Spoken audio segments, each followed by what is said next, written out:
halimbawa may isang taong hindi fit dun sa culture, ang mangyayari is yung culture mismo ang tatanggal sa kanya, not the other way around. Whereas, kumbaga, pag ang nag-implement is yung tyrannical na type of disciplinarian, siya mismo yung tatanggal. Kaya pala, for example, may isa kong kakilala, or friend ko din pala. Barkada, sabihin na lang Si natin. Barkada. Sabi niya sa akin, umalis daw siya dun sa company because toxic na daw. Toxic. So, meaning, yung toxic is yung culture. But yung culture is negative, toxic daw eh. May culture nga naman talaga. May culture, pero iba yung culture. Talagang kahit anong culture, pwedeng makapaalis talaga ng employee. So, depende talaga. Ibang culture yun. Culture nga naman talaga siya. Culture talaga. Negative nga lang. Negative lang. Pero yung inag-uusapan natin dito is The positive way. kasi kapag mataas ang level of pag mataas ang culture of discipline, definitely positive yan. Kasi discipline dahil ng tao, di ba? Like for example, when we say culture of discipline, required yung mga employees na mag-submit ng reports. Although, sort of parang menial or trivial task siya, na nakikita naman niya yung progress. Nakikita yung gawa ko sa mga yung progress ko sa mga projects, but kailangan ko bang mag-submit ng reports? Although, yung pag-submit ng report, menial siya. As long as yung mga personal or yung employee na yun is may discipline na kahit gano'n pa to kaliit na trabahong to, dapat gawin ko to kasi may effect siya no matter how small yung na yun, yung effect na yun. So, gagawin niya talaga. Yun yung sinasabing culture of discipline. Kasi kung walang disiplina yung tao, for example, may mga project siyang ginawa, tapos yun na lang nakaliit-liit na report na yun. Medyo tedious siya gawin. Tapos, para sa kanya, wala masyadong effect. Kasi, mas instead tuloy na gawin ko sa project, nandito ako nagagawa ng report. So, bali, kung wala siyang culture, hindi niya yung talaga gawin. So, ano nangyayari? Pagdating ng panahon. So, pagdating ng panahon, na kailangan na siya ng business para mag-conduct ng audit or at the same time para mag-reflect kung kamusta yung project. Wala silang makikitang project kung saan sila magbe-base. So, hindi tuloy nakakausad yung business or hindi sila nakakapag-set up ng maayos na estimate kasi yung reports either wala or mali-mali. So, yun yung tinatawag na discipline na kahit maliit siya, kahit very menial task siya, dapat siyang gawin or ginagawa siya ng mga disiplinadong tao talaga. Kasi aware sila kung ano yung repercussions pag di nila yun ginawa. So, actually, yan pala yung yung rinsing your cut cheese. Madadaan natin. Pero in a sense kasi, interconnected rin lang. Yun na pala yan. So, another concept na na-discuss is yung fanatical adherence dun sa hedgehog concept. Ang typical scenario dito tuloy is when something, kumbaga kapag halimbawa ngayon, may ibigay natin na example is yung Pitney Bowes na company. So, nagstay sila sa protective cocoon at yung monopoly. So, kumbaga sila yung mag-iisa doon sa kumbaga na-monopolize nila yung market. So, sila yung successful doon. Postal service sila. And then, as almost, kumbaga, like other monopolies, darating din sa point na mag-burst yung cocoon. Like, magiging, magpapop yung protective cocoon nila. So, doon na yung tinatawag na all hell breaks loose. May metamorphosis. Nag-metamorphosis na. So, ang nangyari is nag-plummet yung company. Kasi yung, kumbaga, yung na-monopolize nilang market is come crashing down. Kasi either, ang nakalagay dito is wala nang nagagamit ng kailangan, kumbaga, napilitan yung Pitney Bowes na i-license yung kanilang patents nila sa competitors. So, ibig sabihin nun, yung isang market na nasosolo nila all this time, since naibigay na nila yung patent sa mga competitors, so marami na sila. So, yung value nila, bababa na rin. So, doon na nabasag yung kuko nila. So, kumbaga, imagine nyo na lang, Chicken Little scenario, the sky is falling and everything. So, ganun yung nangyari sa Pitney Bowes. So, ang ginawa nilang fix doon is nag-diversify sila. And then from then on, doon na sila nag-build ng culture of discipline na hindi na sila masyadong magpa-apekto doon sa mga ganon. Na ito nga yung sinabi dito sa example is nag-diversify sila ng market and nag-focus sila sa back office. So yung dating postage meters na yung nasakop nilang market, ngayon Doon na sila sa back office and they became the best at it. So sila yung pinakaunang gumawa ng mga complicated na back office systems and patok na patok talaga sila sa companies. Like photocopiers. Mga ganon. So sabi nga dito, the good to great companies at their best followed a simple mantra. At very simple lang naman talaga siya na anything that does not fit within the hedgehog concept, we will not do. Ganun lang kasimple. We will not launch unrelated businesses. We will not make unrelated acquisitions. We will not do unrelated joint ventures. If it doesn't fit, don't do it. Period. So yun lang, kumbaga yun yung nakalagay dito. Ganun lang talaga siya kasimple. Pero in real life situations, hindi siya ganun kadali i-apply, di ba? Kumbaga it takes a lot of discipline na mag-focus ka lang kung doon sa kung ano yung talagang hedgehog concept nyo. It takes a lot of discipline. Kasi may mga examples dito. For example, is yung concept ng RJ Reynolds na company. So, ang concept nila is maging the best tobacco company in the business. Dumating sa point na nag-diversify sila. So kung ang hedgehog concept nila is be the best tobacco business, kurbada sila papunta sa oil company. Pumunta sila sa shipping business. Kaya nag-shipping lang. To the point na napabayaan nila yung tobacco, hindi naman naging successful yung shipping business nila. So it all came crashing down. So yun yung minimin dito na, sabi nga dito din, it takes discipline to say, no thank you. To big opportunities ha, hindi lang opportunities, big opportunities ang sinasabi rito. Yun yung mahirap tanggihan eh. Yun yung pinakamahirap medyo tanggihan. nakita mo. The fact that something is a once-in-a-lifetime opportunity is irrelevant if it doesn't fit within the three circles of the hedgehog concept. So, ganun lang siya kasimple. Pero kung isipin nyo, hindi siya ganun kadali gawin, di ba? It takes a lot of discipline. Bali, yun yung minimin doon sa fanatical adherence. And then, syempre, ang isa pang in-introduce dito is yung sinasabing paggawa ng stop doing list. Ang minimin dito sa stop doing list, di ba may to-do list na yun? So, ang gagawin is the opposite. Gagawa ka ng lista ng mga bagay na hindi mo gagawin. Stop doing list. Yun na yun. Yun na yun. Stop Kung lang. may to-do list ka, gawa ka ng not to-do list. Kung may to-do list ka na mga dapat mong gawin everyday, mas pagtuunan mong pansin yung dapat na hindi mo ginagawa everyday or Hindi as mo long dapat as gawin. yung business mo nandun. Na yun yung sinasabi dun sa, hindi ka lalabas dun sa boundaries ng hedgehog concept mo. Kasi yung, sabi natin, not to do list or stop doing list is yung guide mo para hindi ka mag-overstep. Yung kaya yung sinabi ni Sir na, actually yun ganun lang siya kasimple guys. Although, mahirap siya gawin, pero ganun siya kasimple. Kasi titingnan mo siya, syempre nasanay ka na dun, di ba? Sabihin natin may hedgehog concept ka na. Nasanay ka na yung boundaries mo is nakatingin ka, ang perspective mo is nasa loob ka ng boundaries na yun. Hindi mo alam yung mga nasa labas ng boundaries mo. Diba? Kung baga may wall ka dun sa sa business mo na ito yung mga boundaries natin. Pero pag may pumasok yan or may crack yan or something na tapos may nakita, may crack dun sa wall kasi ang ganda ng field dun sa labas.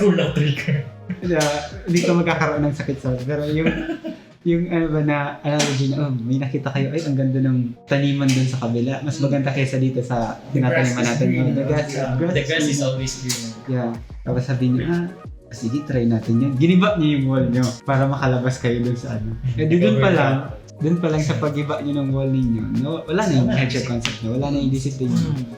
Nasira na yung yung plan nyo. Overall, sigurado is hindi ka makakaabot dun sa goal mo na magiging great company ka.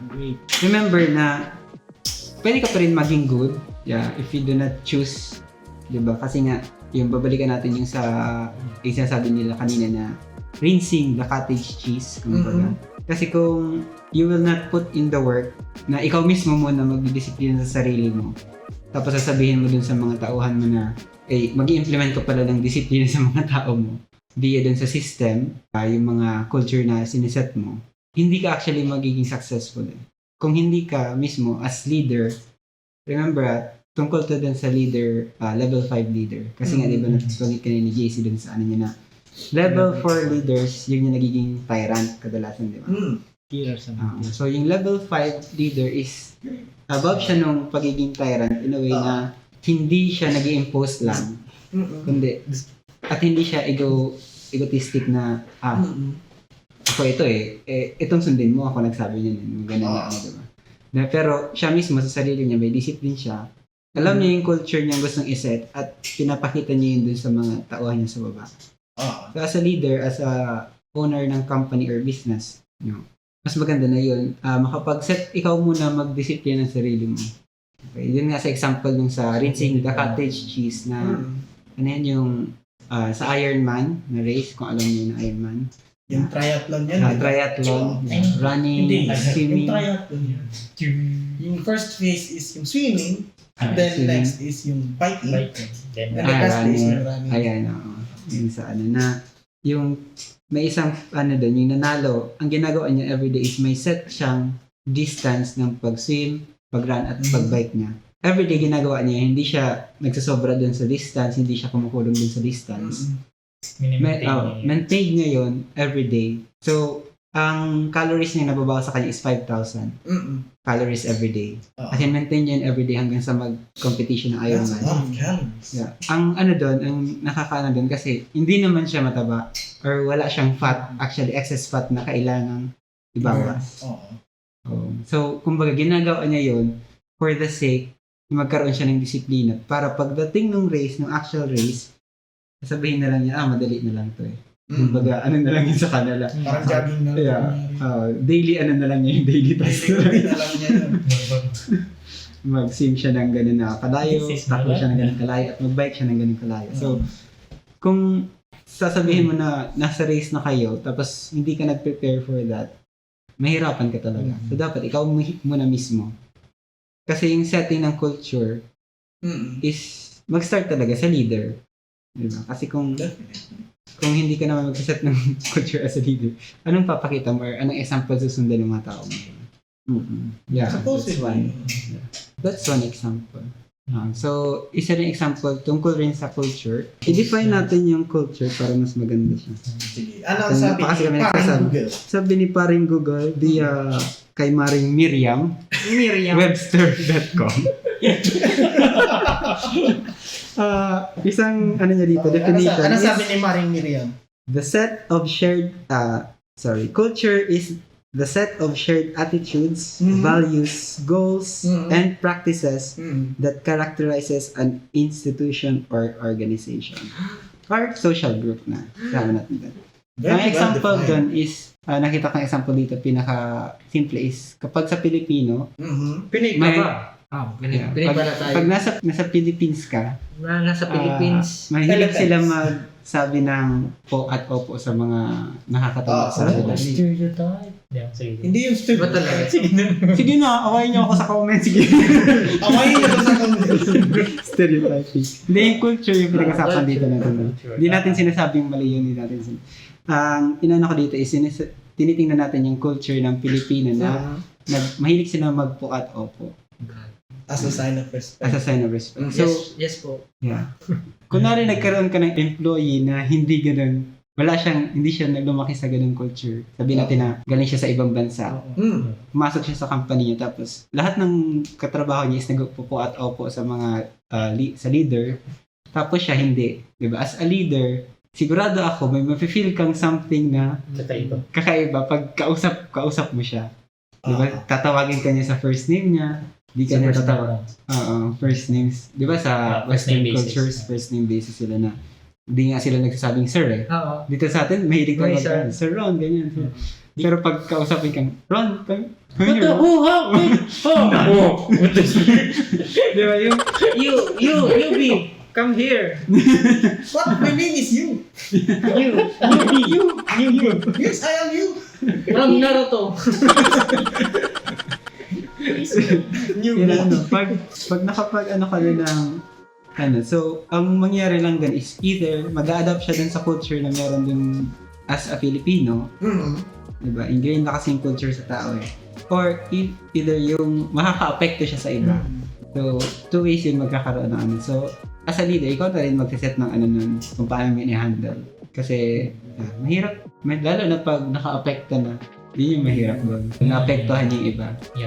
Maraming talaga Mm. yung culture. Kahit sa terms kung mag-establish ka ng magnenegosyo negosyo ka sa ibang bansa. Talagang Diba? ang culture yung yung consideration. Pati sa lalo na sa marketing, napakalaki na ang part ng culture sa marketing. Kasi yun yung pinaka-isa sa mga magdadrive ng strategies sa marketing. Anyway, pero yeah. Kung makikita mo lalo na tingnan mo yung apps, mobile apps ng mga Asian companies compared sa mobile apps ng mga Western companies. There's a big difference. Mobile apps isa sa ng key difference is yung paggamit ng kulay. Very bright colored ang mga gamit ng mga nasa Asian. Yes. At sa Shopee, tingnan niyo yung Shopee versus eBay or Alibaba versus Amazon. Amazon, dark blue as far as dark blue, white, ganun na. Oh, Amazon kasi. Tapos isa pa is yung paggamit ng mga emojis sa mga messaging apps. Although ngayon na ng Western country yung paggamit ng mga emojis, pero ang pinaka talaga is Asian. Sa Asians is mahilig sila gumamit ng mga emojis, lalo na sa mga posts sa Facebook. Mas attractive para sa isang Asian yung post, yung content na may emojis or something na nag-represent ng facial expressions. Anyway, yun na yun tungkol sa culture na kailangan mo first is sa rinsing yung cottage cheese. I-review natin. Yeah. So start tayo taas. Yun eh. Amazon. Very bright. Baka naman Amazon. Kaya nakikita. Ayun kitang-kita sa malayo. Yeah. So there's a stark difference. Mo siya, Amazon and Alibaba. Yung kayo, iba yun. Oo. Try mo nga yung sa Alibaba. Sa Alibaba. Isa pang tip guys is mahilig sila gumamit ng icons ang mga nasa Asian countries. It's too ito, may kwento ko sa inyo guys tungkol sa culture. Sige. Si Alibaba, nag-start siya as very small. So, nag-start siya as, actually, before Alibaba, may Yellow Pages si Jack Ma. Pero nung nagkaroon siya ng Alibaba, very small pa. Tapos gumawa sila ng application tungkol sa mga pagbenta ng second hands. Parang gano'n na, Taobao. Taobao yata yung word name ng app nila. Tapos, in that time, malaki yung boom ng eBay sa Western countries. So, nung pumasok sila, nag-try silang pumasok sa China. So, at that point, natakot sina Jack Ma. Kasi syempre, billion-dollar company eBay sa panahon na yon. Pero sina Jack Ma is very small lang silang, may small part lang sila ng market. Pero ang ni Jack Ma, sabi niya is, sabihin na natin na malaki yung eBay. Pero kami, sabi ni Jack Ma is, alam namin yung culture ng Chinese, ng nila, ng target market. Yeah. Sabi nila na yung mahilig sila gumamit ng emoji sa mga messaging app. So, doon nag-build up yung Alibaba. Naglagay sila ng mga emoji ng mga extensions din sa chatting apps. Kakao Talk, kung may alam niyo yung Kakao Talk. Yeah, Korean app rin. Pero may team sila na nagde-develop lang ng mga emoticons or emojis. Yeah. Mga stickers pala tawag nila dun sa Kakao Talk. Pero yun yung na natalo in the long run na nalugi yung eBay sa pagpasok nila sa China at ang lumaki is na Jack Ma. So, yun yung guys na kung sa culture dun sa sa competition sa market. Pero sa culture mo sa may may competition rin kumbaga kung ano yung i-build mong culture para in line din sa discipline na gusto mo sa system na siniset mo. So, yun yung yun yung isa sa mga masasabi ko doon. Emoticons talaga. For example, for Google, emoticons yung laban. Sa Pinas, XD. Walang tatalo sa XD. Sige, punta tayo sa key points guys. Number 1. Number 1. Sustained great results depend upon building a culture full of self-disciplined people who take disciplined action, fanatically consistent with the 3 circles or yung hedgehog concept. So, first na key point and yung pinaka-importante is hiring the people who are self-disciplined na alam mo gagawa ng disciplined action at alam mong susunod dun sa sa hedgehog concept niyo. So yung tao pa rin yung so that means during hiring process, i-orient mo talaga dun sa tao kung ano yung culture talaga ng company. Papasukin. During recruitment, hindi during onboarding. Sa tingin ko dapat recruitment pala. Para hindi mangyari yung katulad sa barkada ni James or kay ni James. One example pagpasok niya, toxic pala. Barkada. I hope na Okay okay ka na. Okay ka lang. One example is sa Google, kumbaga, bago pa pumasok ng isang, kumbaga sabihin na natin, na on-board na employee sa Google, aware siya kung anong culture within Google itself. Ano, yun yung parang sa Silicon Valley, Oo, yung nag-group sila, tatlo, di ba? Yung Oo. nila, yung by grouping sila. Instead Yun na na, pair programming, Tatlo sila talaga, yung group of 3. Oo. Yan, sila na yung, body. Plus 1. Body plus 1. Ano na sila? Hindi sila too great sa ano ba? Parang Three culture three nila months. is better. 3 months are Backup better yung than isa. one. So, if may siniset na culture sa isang business, para ma-make sure mo na you get the right people on the bus dapat transparent before, ka. dapat transparent din talaga yung culture mo. Before ka pa magtanggap or during your hiring process, bago ka magpapasok ng tao doon sa bus mo, ipapakita mo muna sa tao kung Ito yung ano ba culture talaga ito namin. yung culture namin. Kaya mo bang sumabay dito? Kaya Or gusto mo ba dito Gusto sa mo ba dito? Mag-jive ka ba? Kasi kung hindi man lang, then that means hindi ikaw yung right right na person people pa. para dito sa bus. Kasi kung sa hiring, sa onboarding mo na yata gagawin, tapos biglang, ay, sorry sir, hindi ko yan kaya. Oo, sir. Ganyan, may gumagawa ka nila. Ganyan kayo. Diba? Dun pa lang sa Nag-sign ka process na ng of resource. hiring. Dun pa lang sa process of hiring dapat Oh. lang. Tip number 1. HR tip number 1. Be transparent with your culture sa hiring process pa lang. Okay, number 2. Bureaucratic cultures arise to compensate for incompetence and lack of discipline, Ayan. which arise from having the wrong people on the bus in the first place. Yes. If you get the right people on the bus and the wrong people off, you don't need stultifying bureaucracy. Yeah, di mo kailangan daw. Tama yung ano niya So, in a sense, ang sinasabi nagkakanya-kanya dito- yan na bureaucrat. For example, sa government, tatlong sangay ng government sa atin. May legislative, Executive. judicial. Paano yung beneficiary? Beneficiary? Oh, Walang beneficiary. Oh, no! So yun, kanya-kanya yung ano nila. For example, in terms of sa isang business, kung walang fix o walang system na walang well-defined system na nasiset, Oo.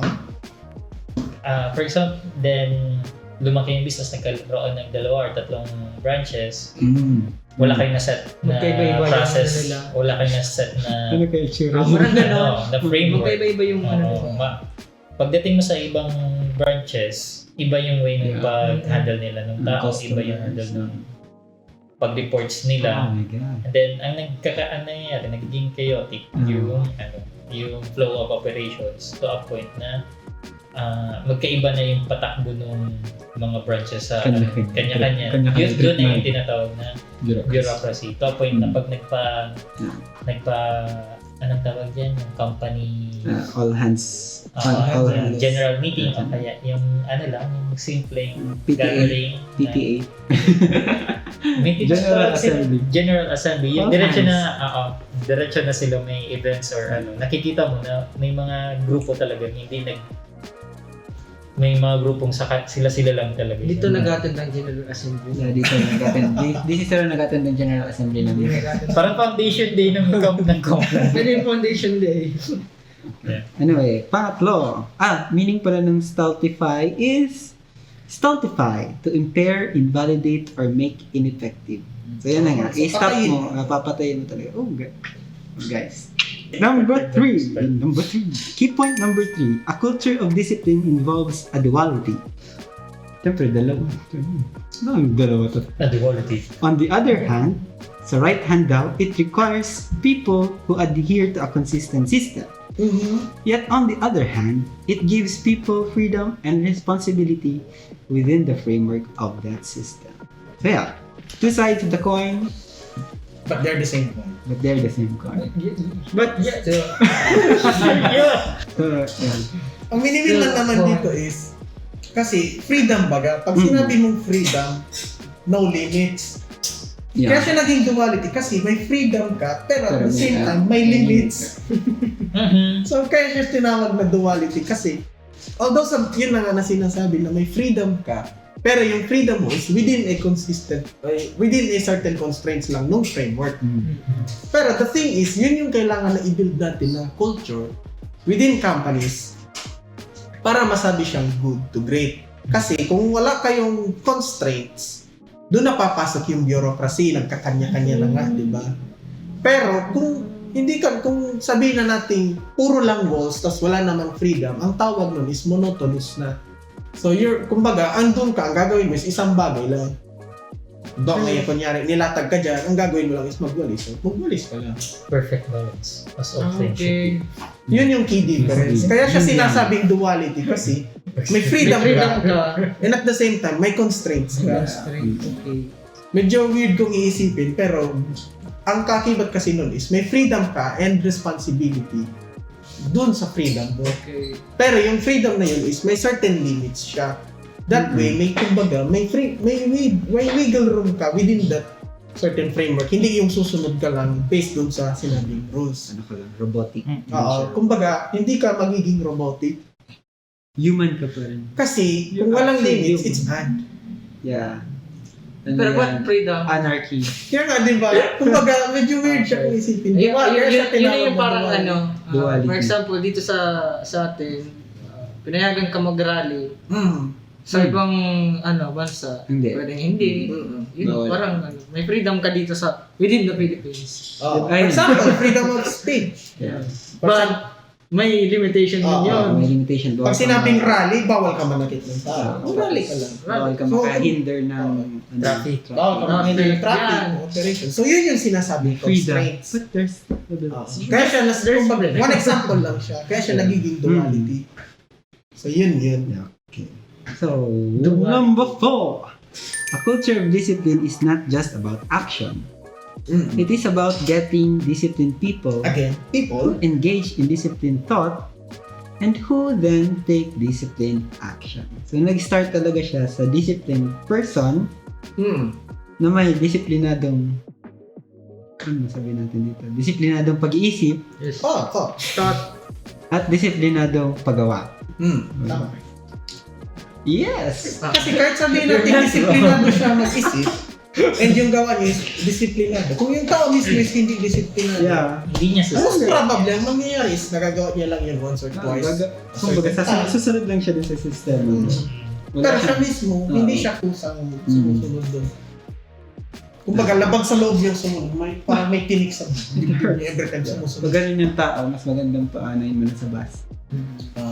Kasi Especially dun sa mga in the first place. especially dun sa mga people in places of power. Paano sila makapa-impose ng discipline dun sa Kung wala sila. mga tao nila kung sila mismo nakikitaan na walang discipline sa ini-impose nilang policy.